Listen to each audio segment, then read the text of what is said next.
Bonjour à toutes et à tous. Elle est auteure et journaliste fascinée par l'histoire de son pays. D'ailleurs, elle y consacre plusieurs ouvrages, dont un dictionnaire des noms de famille du Maroc. Donc, en 2016, elle publie pour une première fois ses chroniques insolites de notre histoire, qu'il rebaptise 3 ans plus tard, Histoire au singulier, inattendue du Maroc. C'est une immense joie que de l'avoir avec nous aujourd'hui pour qu'elle partage avec nous son travail, et notamment son grand travail de recherche. Mounia Hachim, bonjour et bienvenue. Merci beaucoup, merci de votre invitation.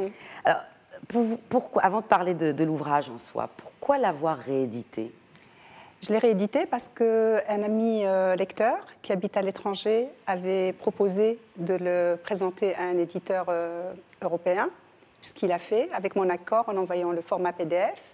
Et donc, il y a eu accord effectivement de cet éditeur qui est Éric Bonnier Édition, qui est français. Et donc, voilà, donc c'est l'éditeur qui a suggéré ce titre, Histoire inattendue du Maroc, qui trouvait plus,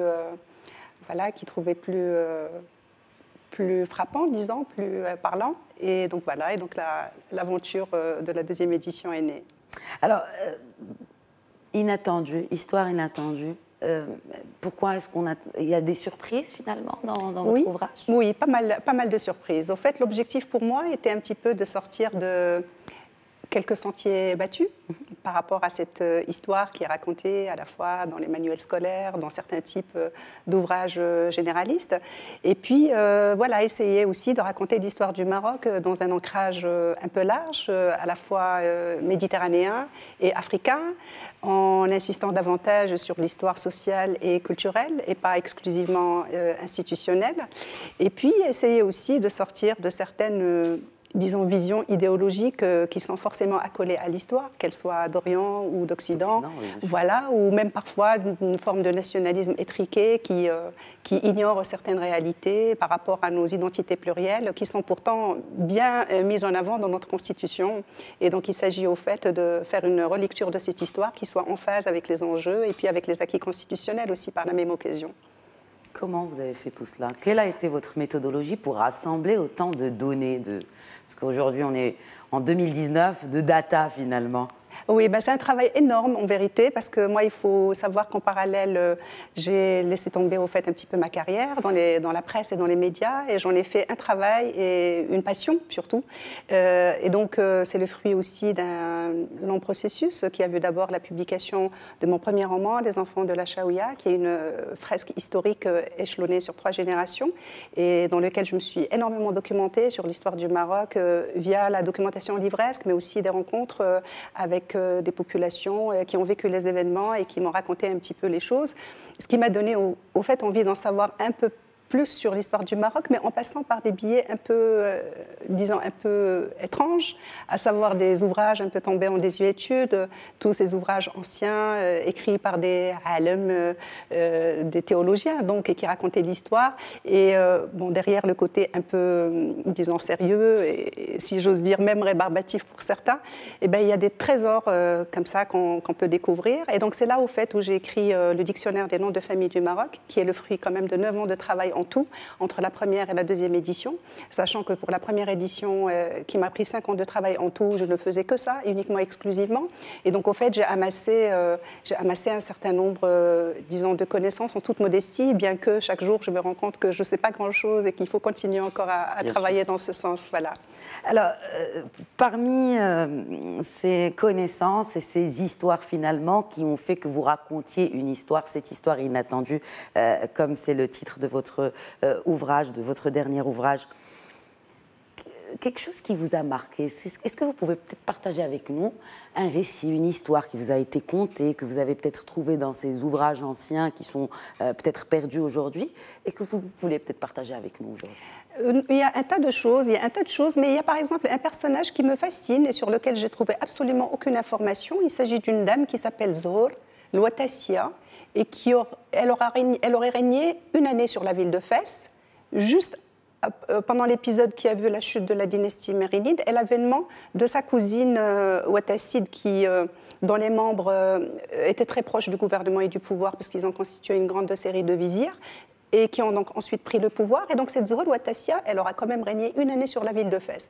Et on a beau chercher des documents, évidemment, il y a d'autres femmes qui ont marqué l'histoire du Maroc et sur lesquelles on trouve beaucoup d'éléments, mais cette dame, elle m'intrigue. Et alors, si j'arrive à trouver des choses dessus, ça peut constituer une très belle trame pour une histoire. Mais il y en a tellement d'autres, hein, que ce soit sur le plan de la mythologie, en rapport avec la Grèce antique, qu'il s'agisse de la latinité et toutes ces personnalités amazirs qui ont brillé dans des registres à la fois théologiques, à la fois avec des productions juridiques, mais aussi sur le plan littéraire, dont certains ont été même grands gouverneurs de province à travers l'Empire. Donc c'est parsemé comme ça d'informations et voilà, qui nous donne envie d'en savoir chaque jour un peu plus sur l'histoire du Maroc, mais là encore dans un environnement large, rattaché à tout ce Maghreb et à toutes ces profondeurs africaines qu'il faut pas sous-estimer par rapport à leur apport. Alors, justement, vous avez participé, vous avez plutôt animé une conférence là-dessus, sur ces identités plurielles. Oui. Aujourd'hui, est-ce qu'on a peut-être tendance à oublier cette pluralité de l'identité marocaine, selon vous ? Je ne pense pas qu'on l'oublie particulièrement parce que, comme je vous disais tout à l'heure, déjà c'était un point très fort au niveau de la Constitution parce qu'on avait mis l'accent sur évidemment cette identité amazigh qui est le socle fondamental de notre identité, l'identité juive et puis les attaches aux confins méridionaux et africains bien entendu. Mais c'est sûr qu'on vit dans un contexte un petit peu de sorte de cloisonnement et de repli identitaire avec des interrogations parfois justifiées, parfois un peu excessives, et qui voilà, demandent un petit peu. Et puis aussi, il ne faut pas oublier que même du point de vue occidental, il y a une sorte de, disons, de valorisation de l'héritage gréco-romain au détriment des peuples autochtones qui ont pourtant contribué aux événements de cette époque.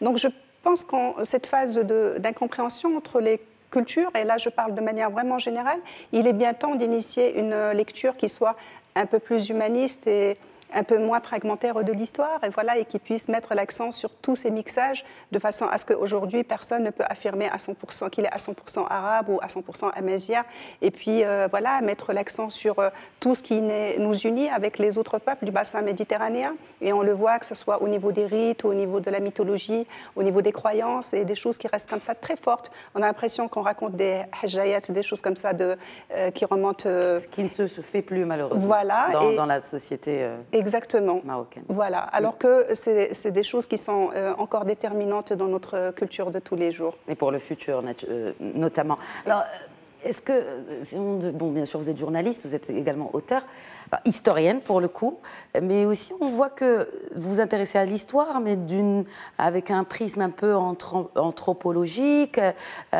sociologue aussi. Bon, du coup, on a du mal à vous mettre dans une case. Mais justement, je n'ai pas qu'à me mettre dans des cases. Oui. Moi, je viens du monde de la littérature. Oui. J'ai un DEA en littérature comparée. J'ai fait de la littérature française, mais j'ai toujours été d'une très grande curiosité.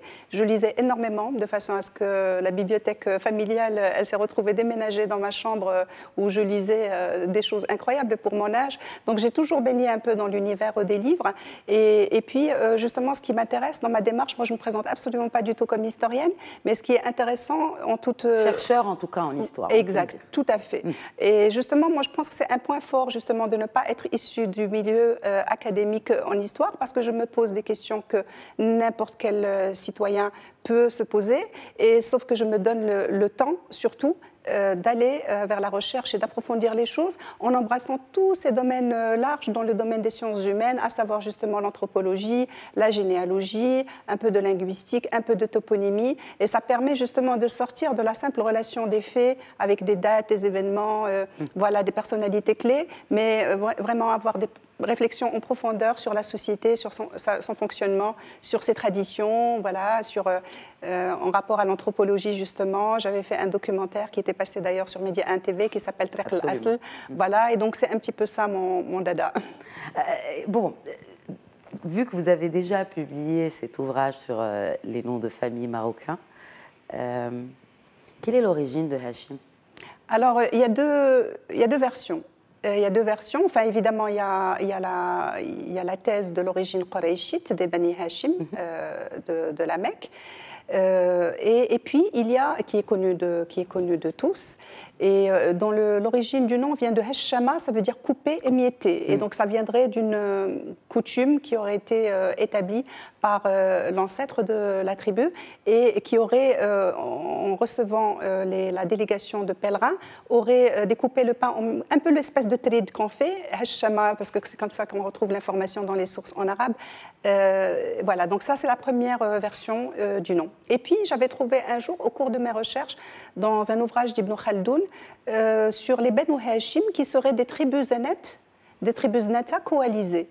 Et franchement, cette piste, je la trouve très intéressante. D'ailleurs, il y avait même une famille qui est citée parmi les familles de Fès, qui s'appelle Zahl al-Es fi Buyutat al-Fès de Ktani, et dans lequel il parle des Banu Hashim en tant que berbères znata, de la branche des Beni Ifren. Donc moi, je privilégie pas mal cette piste, d'autant que ma famille est originaire de la plaine Chaouia, et plus précisément de Ouled Hariz, et je sais qu'on m'a informé à peine cette semaine qu'il existait un douar qui s'appelle Mzab, qui s'appelle Hashim. Donc moi, je pense que la thèse Amazir et Beni Ifren, qui ont dominé la région au Xe siècle, est très jouable aussi. C'est fascinant, et puis on peut vous écouter pendant des heures, parce qu'effectivement, il ne faut pas oublier d'où on vient. Exact. Pour bien savoir justement où l'on va. Merci beaucoup, Mouna Hacham, d'avoir répondu aux questions de Médien TV. C'était un plaisir de vous avoir sur le plateau. Merci beaucoup. Merci à tous de nous avoir suivis. Je vous souhaite une excellente suite des programmes sur notre antenne.